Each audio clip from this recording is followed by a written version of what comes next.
surfeur et chroniqueur, c'est le Banading. Alors une fois de plus, on va parler de l'affaire des Camerounais qui ont, n'est-ce pas, pris la nationalité étrangère.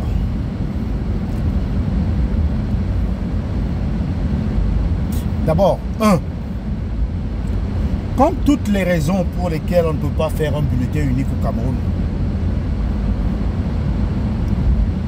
sont fausses. Ces raisons sont des raisons fausses, invalides. Si vous croyez au refus du bulletin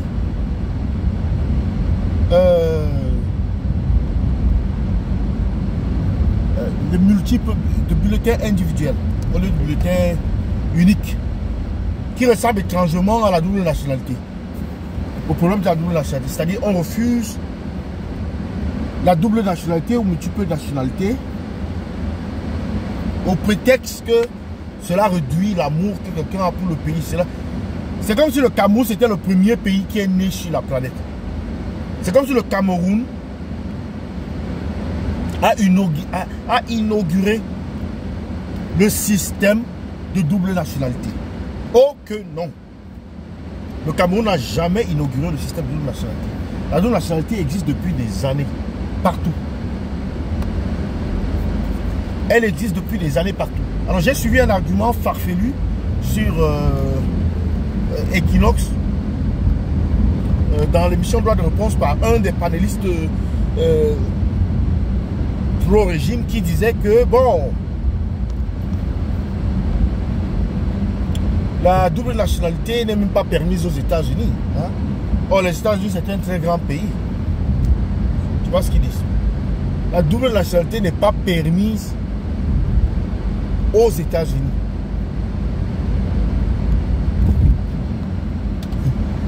Il n'y a pas un pays au monde qui donne la nationalité américaine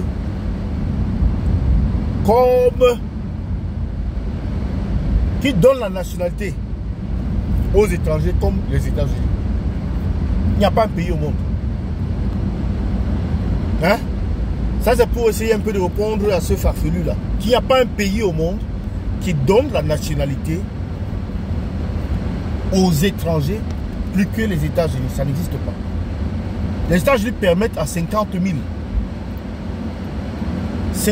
personnes de devenir des résidents américains. Et grosso modo, de devenir des citoyens américains. Simplement. Le Cameroun, lui, il empêche ces nationaux de requérir la nationalité camerounaise. C'est-à-dire que de requérir une nationalité étrangère et conserver la nationalité camerounaise.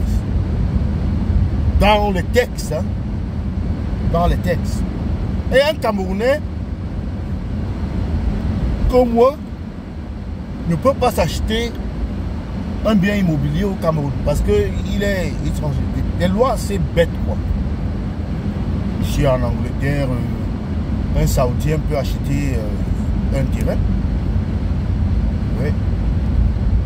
Parce qu'il y a un niveau d'investissement qui te donne droit à presque tout.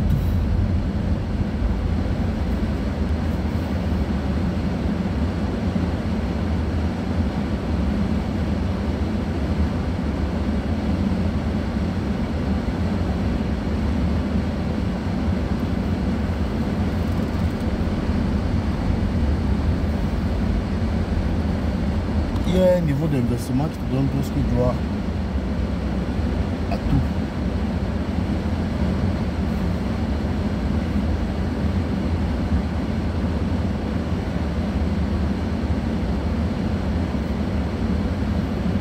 Donc quand on nous raconte que, écoutez, la double nationalité n'est pas effective aux États-Unis, il y a des gens qui ont la nationalité américaine qui ont d'autres nationalités. Ouais.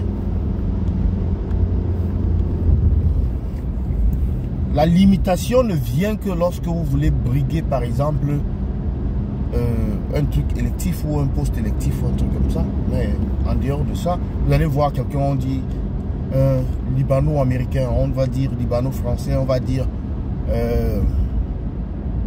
israélo-américain. Voilà une nationalité qui est assez populaire, israélo-américain. On va te dire l'écrivain, l'activiste, l'homme d'affaires israélo-américain. On vous dira ça. Et c'est même les Américains qui vont vous le dire aussi.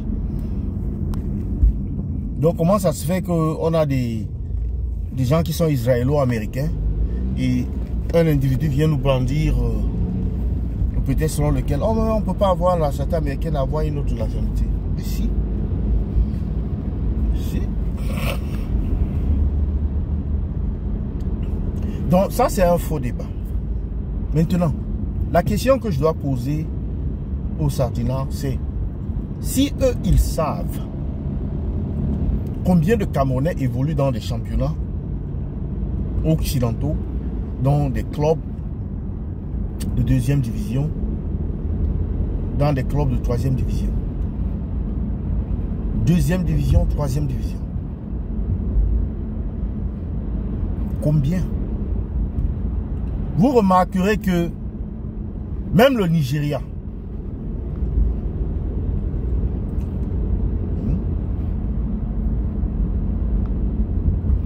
le Cameroun rivalise, voire même dépasse le Nigeria en termes de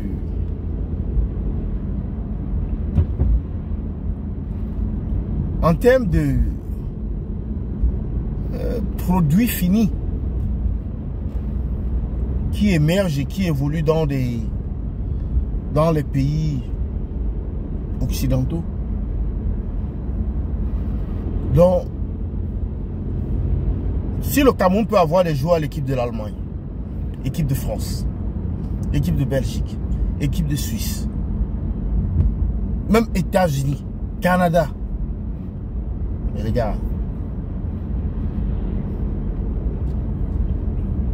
les gars, et que l'équipe du Cameroun, elle est nulle, il y a un problème. Même un aveugle doit voir ça. Il y a un problème. Mais maintenant, est-ce que vous savez l'effort qu'un parent fait pour que son enfant arrive à ce niveau en Occident?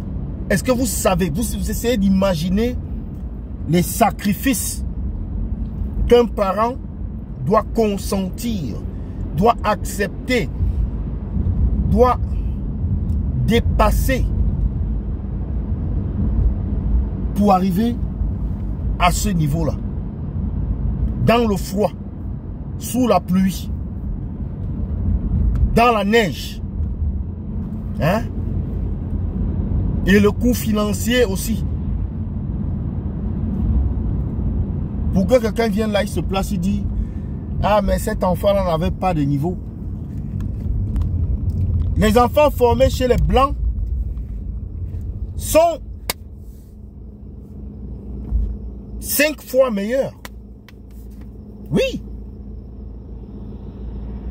Pourquoi? Parce que nous ne nous formons pas. Qu'est-ce qu'on a comme centre de formation? Qu'est-ce qu'on a comme dispositif de formation? Les jeunes devraient être accueillis. Les jeunes devraient être dépistés dès les écoles primaires. Dès les écoles primaires. Oui. Ou du moins même au collège. Les championnats au sucre sont passés où? Vous passez outre cela. Vous dépassez cela. Vous oubliez cela. Mais vous allez vous attaquer à autre chose. Où sont les championnats au sucre, par exemple?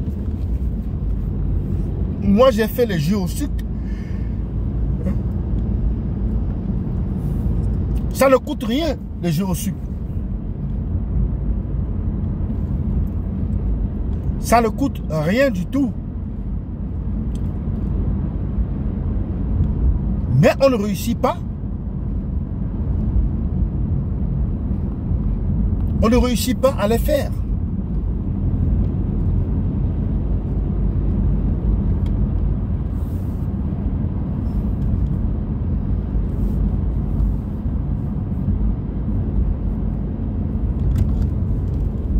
On ne réussit pas à les faire. Alors qu'on a des gens qui sont venus en Occident, qui ont vu comment on faisait les choses ici,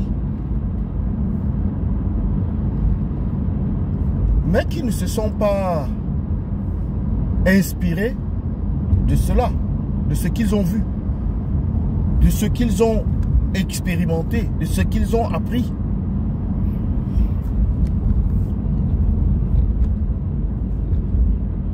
On n'a pas des encadreurs au niveau le plus bas. Ça, c'est un point. L'autre point, c'est le manque de championnat. Championnat interscolaire, ça doit exister. Maintenant, le championnat lui-même, de 3e division, de 2e division, de 1re division, ils doivent exister.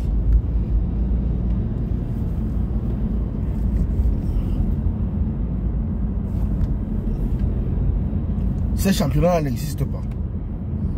Qu'est-ce qu'un jeune doit faire? Qu'est-ce qu'il lui reste à faire? Quel est le salaire qu'on donne à ceux-là qui réussissent à se retrouver dans un club de 1re division? 150 000, 200 000.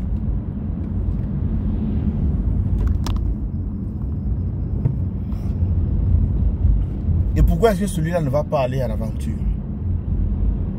Quelle est la raison qui va amener celui-là à dire je me porte bien ici, je me sens bien ici et je ne vais pas en aventure? Il est obligé d'aller à l'aventure. Obligé.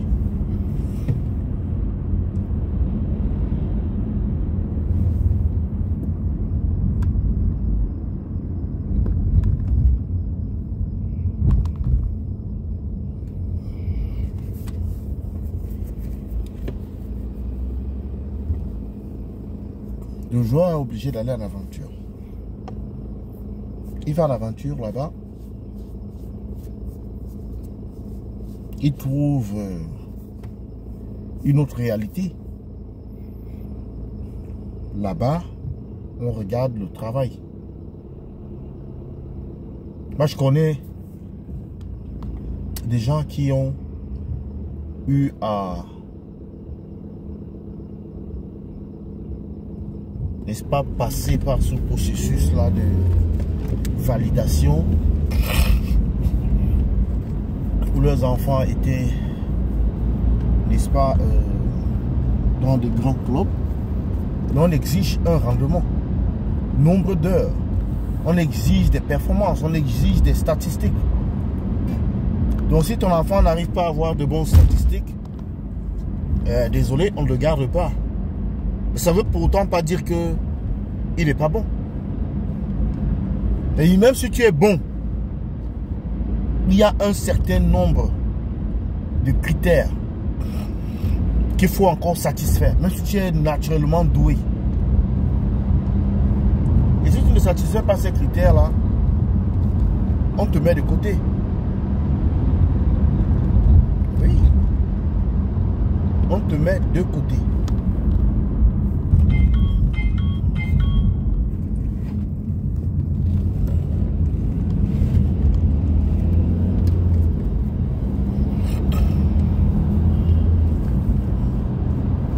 Donc la maman d'Embolo, elle doit être fière d'elle. Les gens doivent être fiers pour Mbolo et pour tous les autres. Parce que c'est un parcours de combattant. Pour intégrer une équipe nationale en Occident, c'est un parcours de combattant. Parce que là-bas, il n'y a pas de tchoko. Là-bas, il n'y a pas de népotisme. Ah oui. Le fils de Beckham ne va pas jouer à l'équipe anglaise parce que son père s'appelait Beckham. Ça n'existe pas. Ce sont ces statistiques qui vont parler. Le fils de Ian Wright, il a joué, oui. à l'équipe nationale. L'un de ses fils a joué là-bas, mais il a joué, il était dans une expédition. Et après, on l'a mis de côté parce que il n'avait pas de niveau par rapport aux autres. Moi, il y en avait qui étaient plus bons que lui. Ah oui. Le fils de Rooney, il joue au foot. Mais s'il n'est pas bon, l'équipe nationale ne le prendra pas. Ouais. Rooney doit s'assurer que son fils est bon. Que son fils travaille. Que son fils puisse satisfaire, n'est-ce pas, ses critères, les critères de sélection à l'équipe nationale. Son fils ne va jamais utiliser son nom pour rentrer à l'équipe nationale. Ça ne va jamais se produire. Pareil en France, le fils de Zidane, il ne va jamais utiliser le nom de son père pour le travail. Le fils de Thuram est à l'équipe nationale de la France. Mais c'est par rapport à ses performances. Ce n'est pas par rapport au nom de son père. Non. C'est par rapport à ses performances. Le fils de Thuram. Le fils de Peter Schmeichel, il est dans l'équipe du Danemark. Ce sont ses performances. Il n'est pas performant, il n'intègre pas l'équipe. Aussi simple que ça. S'il n'est pas performant, il n'intègre pas l'équipe. Aussi simple que ça. Oui. Mais chez vous, oui, le fils de Eto'o, ouais, il faut qu'on le prenne. Est-ce qu'il est performant? Où sont ses statistiques? Il joue dans quel club? Et s'il était bon, en Occident, il serait dans un club de deuxième division ou bien de première division. À son âge. Oui. À son âge. Allez voir les autres. Qui ont 17 ans, 18 ans. Qui jouent en équipe nationale. Il y en a.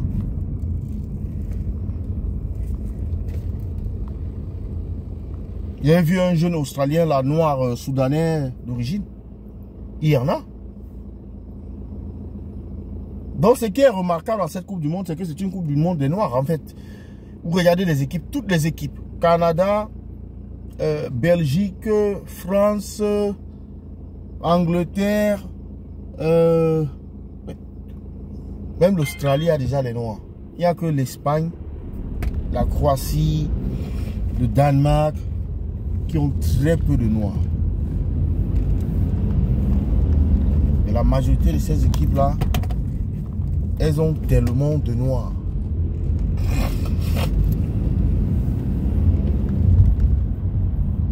Tellement de Noirs. Donc, ces pays-là ont compris que pour qu'on soit vainqueur dans le foot, il faut qu'on intègre des Noirs. Parce que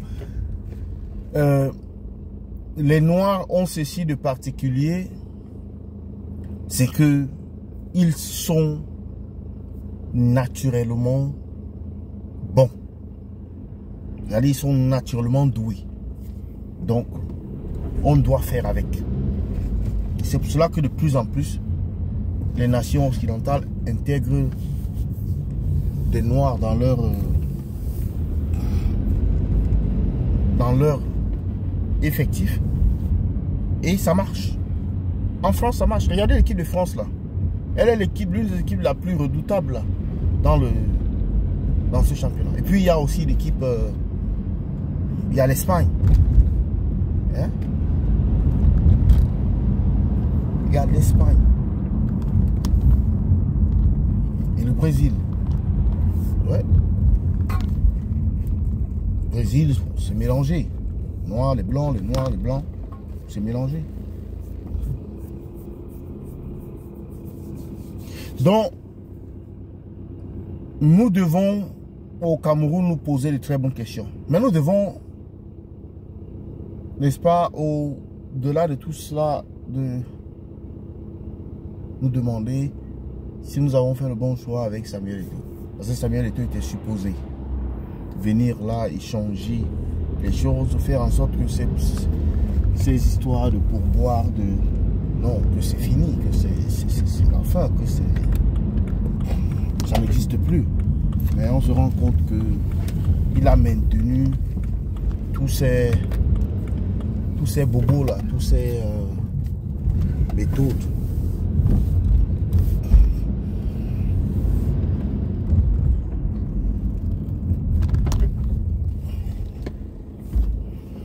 Eh bien, je vous laisse dans cette vidéo à votre appréciation. Vous me dites ce que vous pensez. C'était le Ballon de Lingué. Bonne journée à vous et à bientôt. Bye bye.